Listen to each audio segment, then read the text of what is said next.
Pendant très longtemps, une question n'a cessé de revenir dans l'histoire de l'humanité. Comment certaines civilisations anciennes ont-elles pu devenir si avancées sans technologie moderne? Au cœur des déserts de l'ancienne Mésopotamie, des milliers de tablettes d'argile ont été découvertes, remplies de symboles et d'écritures étranges. Lorsque ces tablettes ont été déchiffrées par des historiens et des experts en langue à l'aide de technologies modernes, un nom est apparu à plusieurs reprises, les Anunnaki. Pour les anciens Sumériens, ils étaient de puissants êtres divins liés au ciel et aux forces de la nature. Mais à mesure que certaines personnes approfondissaient l'étude de ces tablettes, une théorie plus controversée a commencé à se répandre. Et si ces êtres divins n'étaient pas simplement de la mythologie, mais s'ils étaient un temps réel, et s'il y avait un véritable événement derrière ces histoires, et est-il possible que certaines des légendes du monde antique ne soient que des souvenirs déformés, ou des souvenirs qui ne correspondent pas à ce qui s'est réellement passé? C'est pourquoi aujourd'hui, nous ne pouvons plus vraiment les comprendre, mais nous allons y aller doucement et analyser chaque information et événement en détail. Mais avant de commencer, n'oubliez pas d'aimer cette vidéo. C'est très important pour nous, les créateurs de contenu. Merci beaucoup et maintenant, commençons. Avant d'aborder les théories, nous devons d'abord distinguer l'histoire vérifiée de la modernité. Spéculation. À cause d'Internet, aujourd'hui, on mélange souvent la véritable archéologie et la science-fiction. Et c'est là que commence le véritable mystère des Anunnaki. Dans la région qui fait aujourd'hui partie de l'Irak, l'une des plus anciennes civilisations connues au monde s'est développée, les Sumériens. Selon les historiens et les archives archéologiques, les cités de Sumer ont émergé vers 4500 avant Jésus-Christ. C'est ici que des villes comme Our, Uruk et Eridu ont été construites près des fleuves Tigre et Euphrate. Malgré la chaleur intense et l'environnement aride, ils ont réussi à créer des systèmes d'irrigation avancés pour amener l'eau jusqu'aux champs. Grâce à cela, l'agriculture s'est développée et leurs villes ont rapidement grandi. Selon les études des historiens et des institutions comme Britannica et le Penn Museum, les Sumériens ont également été parmi les premiers à utiliser un système d'écriture organisé appelé cunéiforme. Ce n'étaient pas simplement des dessins. Ils inscrivaient des symboles en coin sur des tablettes d'argile, pour enregistrer le commerce, les lois, les impôts, la religion et les observations astronomiques. En d'autres termes, c'est ici que l'histoire humaine a commencé à être enregistrée durablement. Et l'un des noms qui revient le plus souvent dans certains de leurs textes religieux est celui des Anunnaki. Mais il est important de clarifier cela. Selon les historiens et assyriologues reconnus, les Anunnaki font partie du système de croyances religieuses des civilisations mésopotamiennes. Ils ne sont pas officiellement reconnus comme des extraterrestres ou des visiteurs extraterrestres par l'archéologie moderne. En fait, selon les traductions des textes anciens provenant de l'Electronic Text Corpus of Sumerian Literature de l'université d'Oxford, le mot Anunnaki fait généralement référence à un groupe de dieux liés au ciel, à la terre et au monde souterrain dans la mythologie sumérienne. Mais pourquoi ont-ils été associés aux théories sur les extraterrestres? Parce qu'à l'époque moderne, certains auteurs ont proposé une interprétation alternative des anciennes tablettes. L'un des plus connus est Zecharia Sitchin. Dans ses livres des années 1970, il a affirmé que les Anunnaki étaient des êtres avancés, venus d'une autre planète qui ont visité la Terre dans les temps anciens. Mais selon de nombreux experts en langue mésopotamienne, de nombreuses traductions de Sitchin ne sont pas acceptées par le consensus universitaire. De nombreux assyriologues affirment qu'il n'existe aucune preuve claire dans les textes sumériens originaux indiquant que les Anunnaki étaient une race extraterrestre. Cela signifie que l'idée des Anunnaki comme extraterrestres est surtout une théorie, non une conclusion officielle de l'archéologie, mais une interprétation moderne. Mais malgré cela, la curiosité du public ne disparaît pas. Parce que plus on étudie les Sumériens, plus on découvre à quel point ils étaient avancés pour leur époque. Par exemple, ils utilisaient un système mathématique basé sur le nombre 60. Jusqu'à aujourd'hui, nous l'utilisons encore pour le temps et la géométrie. 60 secondes dans une minute et 360. Degrés dans un cercle. Ils avaient aussi des systèmes juridiques organisés, des méthodes de comptabilité et de grandes structures de temples connues sous le nom de ziggourats. Certains de ces bâtiments ont été construits uniquement avec des briques de terre crue, mais ils ont duré très longtemps. Même leurs études du ciel étaient impressionnantes. Selon les historiens, les Sumériens observaient régulièrement les mouvements des étoiles, de la Lune et des planètes visibles. C'était important pour l'élaboration des calendriers et des cycles agricoles, mais certaines théories sur Internet affirment qu'il était impossible de faire cela sans l'aide d'êtres avancés. Selon les experts académiques, ce n'est pas impossible. De nombreux archéologues ont expliqué que la civilisation s'est développée progressivement sur une longue période. Avec un approvisionnement alimentaire stable et une société organisée, davantage de personnes peuvent se consacrer à l'ingénierie, la science, l'astronomie et l'écriture. Et c'est là qu'intervient le grand problème de nombreux documentaires viraux en ligne. Parfois, ils présentent la mythologie comme de l'histoire avérée. Par exemple, il y a des affirmations virales selon lesquelles certaines gravures sumériennes montreraient des fusées, des vaisseaux spatiaux ou des technologies modernes. Mais selon de nombreux experts, la plupart de ces images ne sont que des symboles religieux ou des représentations artistiques de leurs dieux. Il y a aussi des cas où le contexte de certaines images utilisées en ligne est incorrect, et à force d'être partagées à répétition sur les réseaux sociaux, elles finissent par sembler vraies. Les affirmations qui ne sont pas entièrement vérifiées, mais cela ne veut pas dire qu'il ne reste plus de mystère. En fait, il y a encore de nombreuses parties de l'histoire de la Mésopotamie antique qui continuent d'être étudiées jusqu'à aujourd'hui. Certaines tablettes d'argile restent à traduire et des sites archéologiques sont encore fouillés. Un autre site souvent comparé à celui-ci est Göbekli Tepe, dans la Turquie moderne.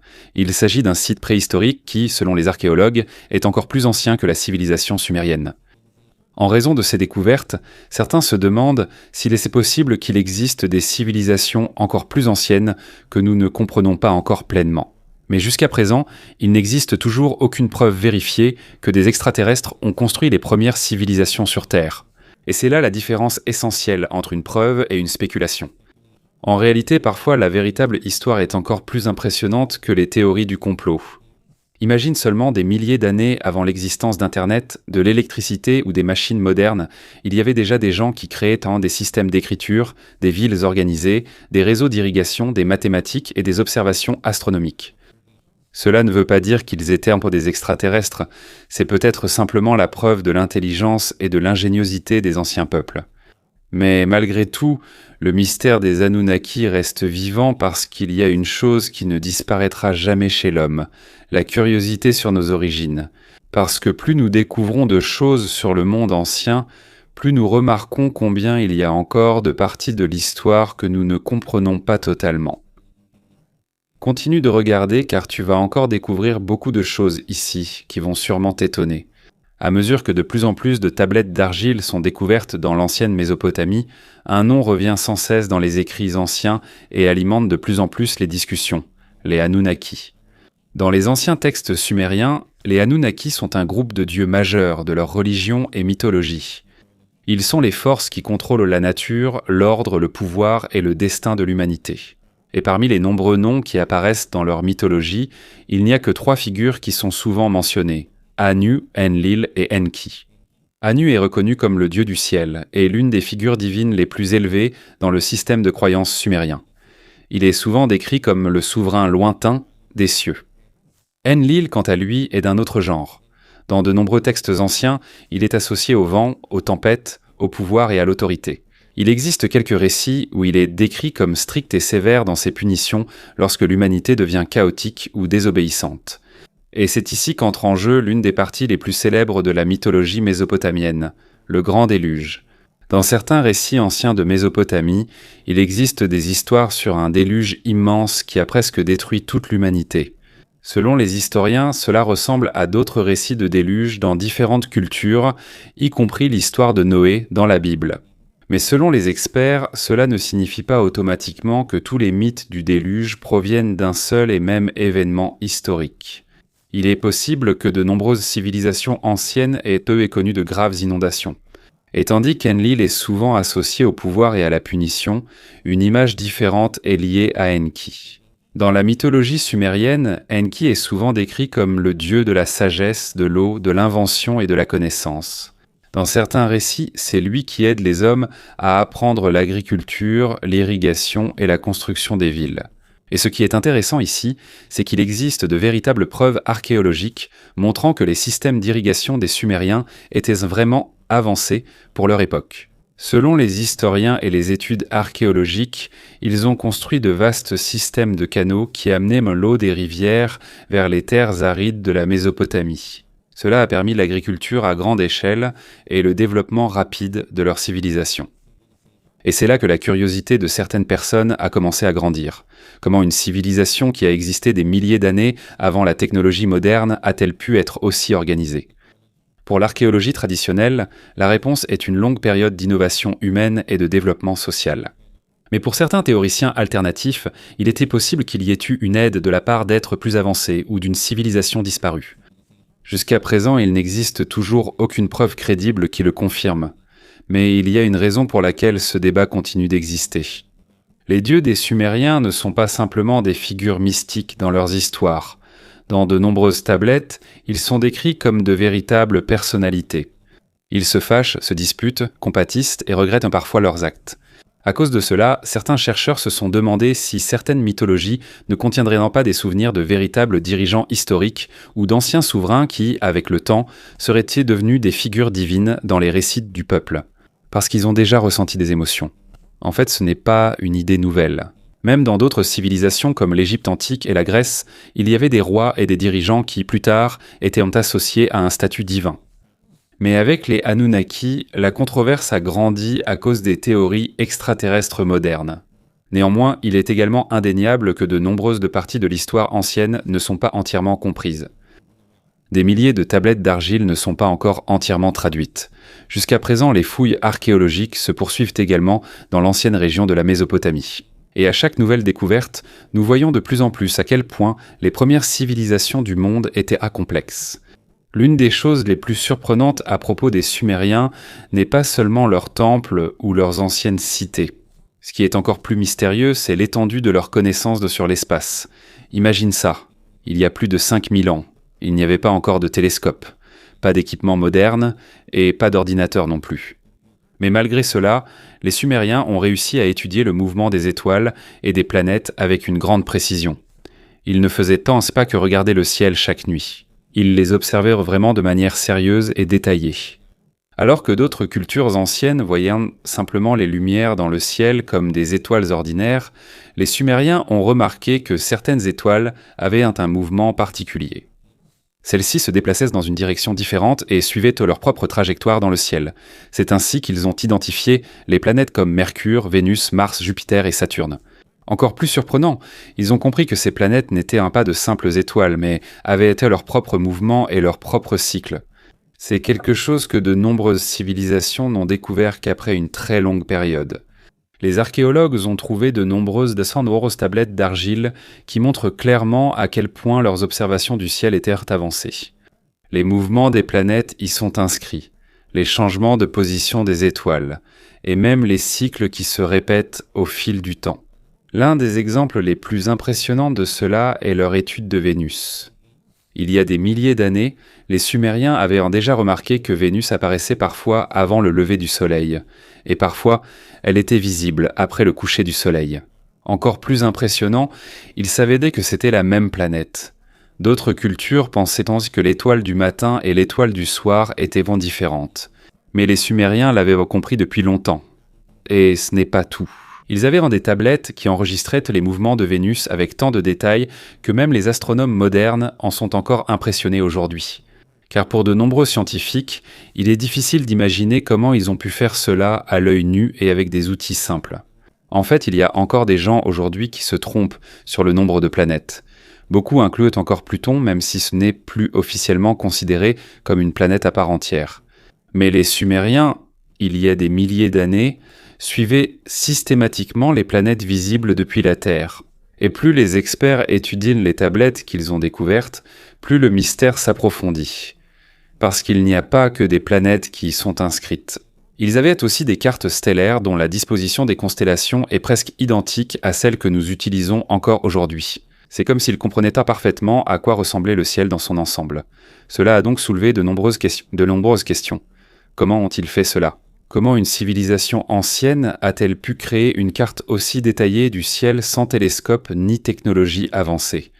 Est-il possible que cela soit simplement le résultat de milliers d'années d'observations répétées du ciel, ou bien avaient-ils une autre source de connaissances ? C'est d'autant plus impressionnant sachant que leur astronomie reposait sur des mathématiques avancées. Les Sumériens ont inventé ce qu'on appelle le système sexagésimal. C'est une méthode de comptage utilisant le nombre 60 comme base. Grâce à cela, il leur était plus facile de calculer des fractions, de grands nombres et des mesures précises. Et c'est amusant de penser qu'aujourd'hui encore, nous utilisons toujours ce système. Lorsque nous regardons une horloge avec 60 secondes et 60 minutes, ou lorsque nous mesurons un angle avec 360 degrés, cela fait toujours partie de l'héritage mathématique des Sumériens. Au fil du temps, de plus en plus de tablettes sont découvertes par les archéologues. Et beaucoup d'entre elles contiennent des calculs complexes sur les éclipses lunaires, les mouvements des planètes et les cycles astronomiques. Il existe même un artefact célèbre connu sous le nom de tablette de Vénus d'Ammisaduqa. Cette tablette, qui date d'environ 1600 avant Jésus-Christ, contient des enregistrements détaillés sur le cycle de Vénus. Et selon de nombreux astronomes aujourd'hui, il est surprenant de voir à quel point c'est précis pour un document ancien. Parce qu'à leur époque, il n'y avait ni télescope ni satellite, mais d'une manière ou d'une autre, ils pouvaient prédire quand Vénus réapparaîtrait à sa position exacte. Et c'est là que le débat entre les historiens s'intensifie. Comment les Sumériens ont-ils vraiment acquis un tel niveau de connaissance ? Selon la plupart des chercheurs, il est possible que cela soit simplement le résultat d'une très longue période d'observation. Pendant de nombreuses générations, les scribes notaient soigneusement les mouvements du ciel, jusqu'à ce qu'ils finissent par développer une compréhension plus précise de celui-ci. Et en réalité, cette explication a du sens, mais pour d'autres, il reste encore des questions qui ne sont pas entièrement résolues. Par exemple, comment ont-ils pu suivre les mouvements très subtils des planètes lointaines uniquement à l'œil nu ? L'observation simple suffisait-elle vraiment pour atteindre un tel niveau de précision ? Certains chercheurs pensent donc que leur savoir pourrait venir d'une source plus ancienne. Une civilisation antérieure aurait-elle existé ? Avant même les Sumériens, il y avait des cultures depuis longtemps disparues de l'histoire, mais qui ont laissé des connaissances qui ont ensuite été héritées par les peuples suivants.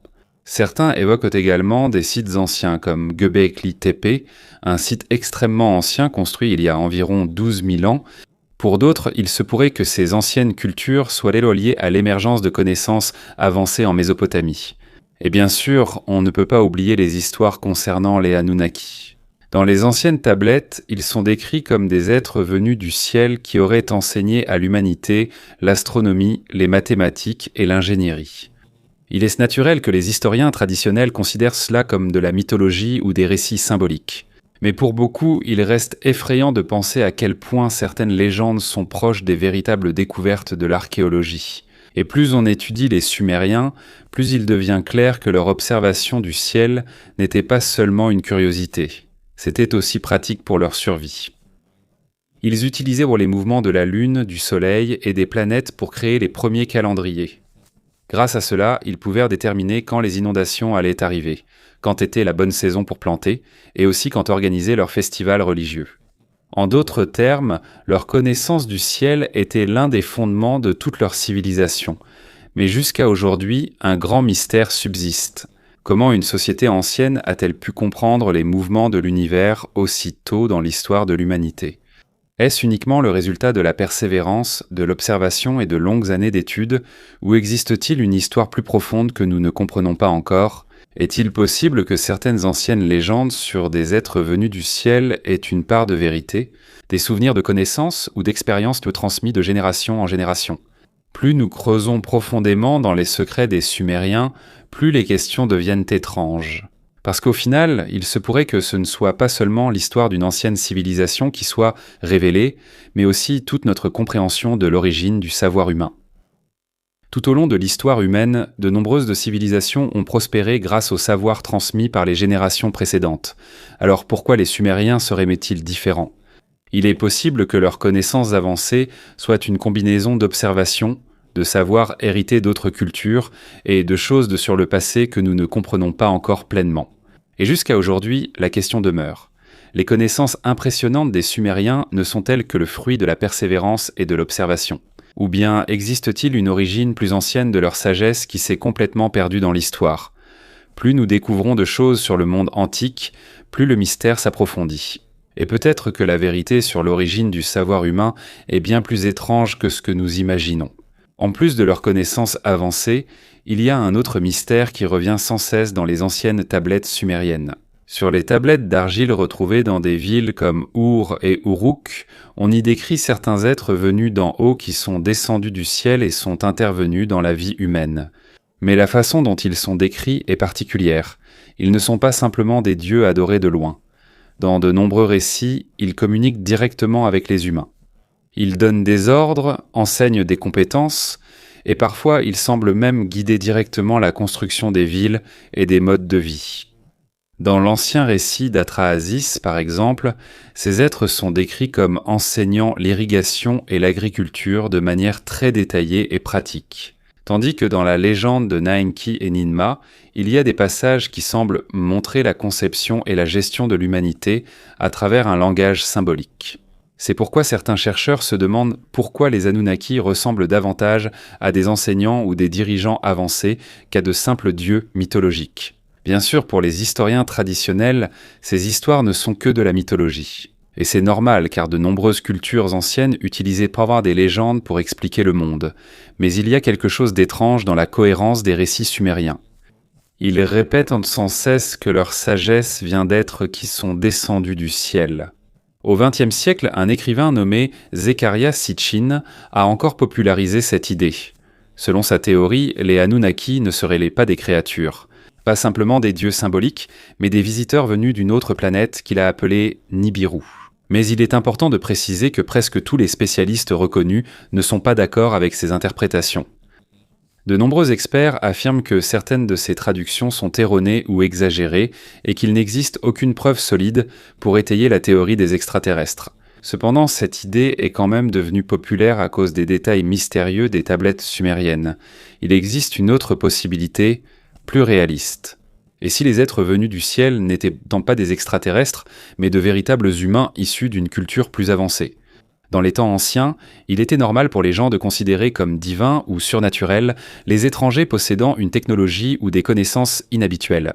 Est-il possible qu'il y ait eu des voyageurs ou des colons à l'époque qui ont apporté de nouvelles connaissances en Sumer et qui sont ensuite devenus partie intégrante de leur mythologie? Un autre artefact souvent débattu est le cylindre VE243-VE2. Pour certains chercheurs, il semblerait que cela représente le système solaire à une époque où il n'y avait pas encore de télescope. Mais selon de nombreux chercheurs, il est aussi possible que son motif soit purement symbolique. Et c'est là que le mystère s'approfondit encore plus. Aucune preuve solide n'indique des visiteurs extraterrestres dans l'Antiquité. Mais jusqu'à présent, il reste un mystère de savoir pourquoi certains récits sur des êtres descendus du ciel sont si détaillés. Imagine que tu essaies d'assembler une image, un immense puzzle, mais la moitié des pièces manquent. Les instructions sont rédigées dans une langue que presque plus personne ne comprend. C'est exactement la situation des historiens et des archéologues face aux Sumériens et au mystère des Anunnaki. Oui, des milliers de tablettes d'argile ont déjà été découvertes. Il y a des artefacts anciens, des gravures et des récits détaillés. Mais jusqu'à présent, l'image de leurs véritables histoires n'est toujours pas complète. Et ce qui est encore plus surprenant, c'est que les experts ne sont souvent pas d'accord non plus sur la signification de leurs découvertes. L'un des plus grands débats concerne la traduction. Il n'est pas facile de traduire la langue sumérienne. Elle n'a pas été utilisée depuis des milliers d'années, et de nombreux mots peuvent avoir des significations différentes selon le contexte. Même un petit changement dans la traduction peut modifier toute l'interprétation d'une tablette. Par exemple, jusqu'à aujourd'hui, les chercheurs débattent encore de la véritable signification de certains passages concernant les Anunnaki. Est-ce que cela signifie littéralement des êtres qui sont descendus du ciel ? Ou bien est-ce simplement un langage poétique pour décrire le pouvoir et le statut élevé de leur dieu ou roi? Un autre gros problème est le manque de preuves archéologiques. Beaucoup de tablettes sont déjà endommagées, incomplètes ou restent encore enfouies sous terre. Et même les plus beaux artefacts découverts ne sont souvent que des fragments d'une histoire plus grande. C'est comme si tu trouvais quelques pages au milieu d'un livre. Il n'y a ni début ni fin.